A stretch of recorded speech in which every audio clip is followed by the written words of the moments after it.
Γεια σας, σήμερα θα σας δείξω δύο τρίκ. Ένα με ένα πακέτο τσιγάρα και ένα φυλλό. Και μετά θα χρειαστούμε για το άλλο τρίκ 3 χαρτιά, ένα κέρμα, ζεματί και ένα βάζο. 2 κέρματα βασικά. Τώρα πάμε να σας κάνω το πρώτο τρίκ με το πακέτο τσιγάρα. Προσπαθούμε εδώ να το βγάλουμε. Εδώ πέρα δεν έχει τίποτα. Θα σας ζητάγω να βάζετε τα χαρτιά έτσι εδώ μπροστά.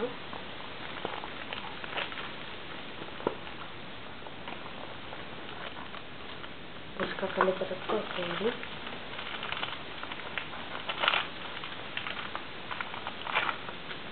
Μετά χτυπάμε και να πάνε καλά.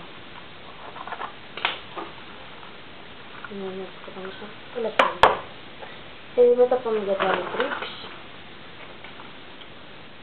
Όπως σας είπα και πριν, 2 κέρματα, 3 χαρτιά, δεν μας δίνει γιατί χαρτιά. Πάμε εδώ με το κέρμα.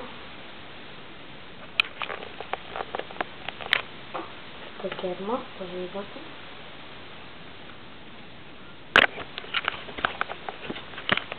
Και θα πάνε τα χαρτιά. Και μετά χτυπάμε. Και πέφτει με τη δεύτερη. Τώρα φίλοι μου θα σας δείξω το κολπάστι μας. Για το ένα τρίκ. Ήταν σηκώνουμε τη γελατίνη.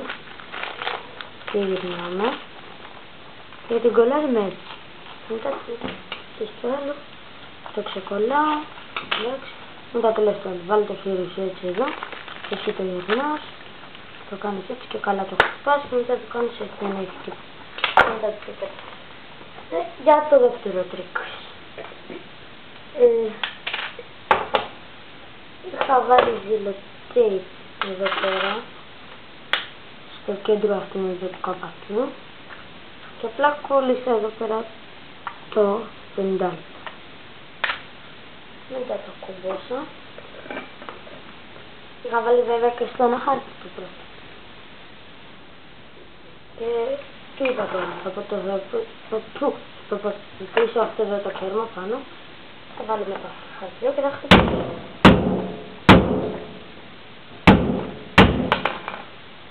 Και πίσω με την έκτη. Ευχαριστώ που είδατε αυτό το βίντεο, αν σας άρεσε κάντε like.